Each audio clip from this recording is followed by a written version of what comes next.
Hey, my name is Nick, and I'm a physiotherapist with E3 Chiropractic and Wellness. Today, we are going to be going through some of the mobility requirements for overhead positioning. Working on some of these requirements and improving our overhead position is going to help to improve the efficiency and safety of movements like a snatch, a jerk, overhead pressing, push press, basically any movement where we're bringing our arms up and overhead into a position that looks like this. I've broken the mobility requirements down into three kind of components. There are a lot more than that, but these are three awesome big ones to focus on to get a lot of bang for your buck. The first is thoracic extension, so the ability of the upper back to extend and get really upright. The second is some glenohumeral capsular mobility. So basically that's a big fancy term for being able to rotate really, really well through our shoulders so that our ball and socket joint can sit in a really nice position. And thirdly, we're going to take a look at just global kind of flexion of that arm. So the ability of all of these muscles in that joint to actually get up into that position really, really well. So to start off with, we'll go through a few different stretches for thoracic extension or that upper back extension.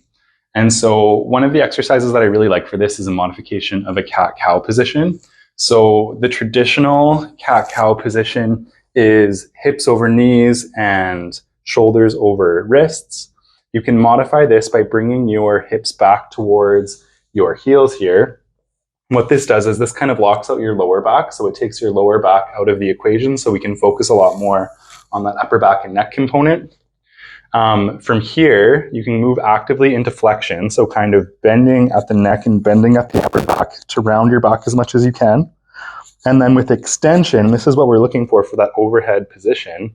We're going to think about tucking your chin and extending through the back as much as you can. So you should feel some tension in that upper back when you do that. From there, I really just move back and forth, trying to feel all of those joints moving on one another. Pulling your arms towards your knees in this position can be an awesome way to kind of force that extension a little bit more. But I slowly just move back and forth between those two positions. And maybe I do that 10 times. Enough that you start to feel a little bit of work happening up in this upper back position. Another really awesome stretch for thoracic extension, if you have a foam roller or if you have, I'm going to use a yoga block today. I do find that a foam roller works a little bit better though. This one will feel like a little bit more of a stretch, so people often find that they can move a little bit further into extension with this position. But basically, you're going to position your yoga block or foam roller behind your upper back. And then from here, you want to think about trying not to extend too much through your lower back, but then slowly kind of rounding your upper back around the foam roller or around the foam block, whatever you're using. From here, you can do this as a little bit of a pulse, so you can come off and on that stretch. Or if you find a spot that feels really good and you find that you're releasing some of that tension in your upper back, you can hang out there and try to take a few deep breaths in that position. So those are two great ways to work on that upper back extension. Moving on to the capsular part of your shoulder. So this is going to be that rotational kind of component that helps that joint to sit really well when you're up and overhead. We want to focus on stretching out internal rotation, so that's when your arm is rotating towards yourself, as well as external rotation, so rotating away. For internal rotation, one stretch that I really, really like is basically a sleeper stretch. So what you will do is put the side that you are trying to stretch out down towards the ground. You want to try to get that arm pinned between yourself and the floor or yourself and the bed, whatever you're using. From here, if you can, the arm comes forward about 45 to 90 degrees, whatever is most comfortable for you. And then from here, you want to think about rotating that arm down towards your belly button.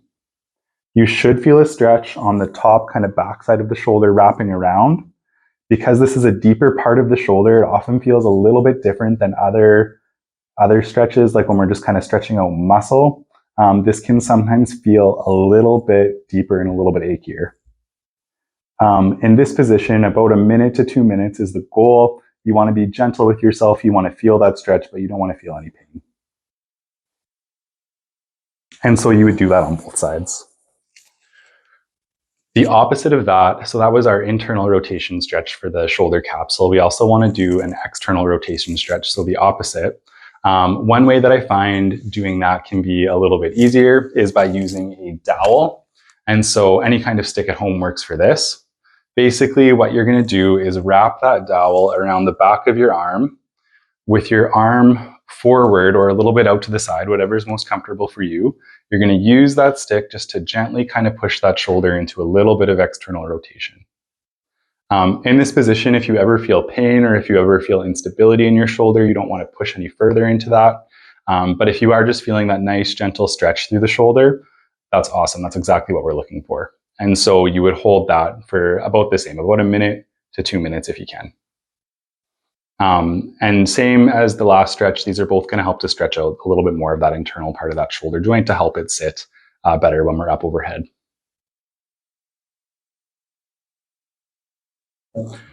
When it comes to flexion of the shoulder, what we're looking for is now being able to get that entire arm up overhead with that straight elbow position. There's a few different ways we can go about that as well. One awesome way is using the dowel once again. This can be an awesome way to do it because we can also incorporate our upper back and some of the inner parts of the shoulder as well. So one position or one stretch that I like with the dowel is elbow straight, pushing your hips back, letting your arms sink down, trying to see if you can get those shoulders past those ears or pretty close to. When you're doing this, you want to think about trying to extend through that upper back a little bit as well. So we're locking this out and really trying to get as much straightening through there as we can.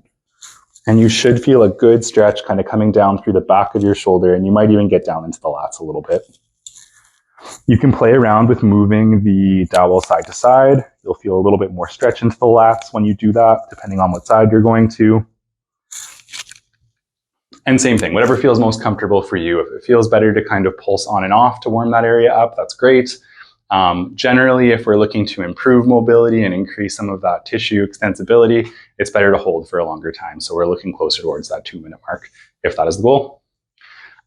So yeah, thanks for listening today. Those are some different kind of ways to start improving that overhead position. In a later video, we will be taking a look a little bit more at the motor control and stability demands. So being able to actually actively get that arm up into that awesome position.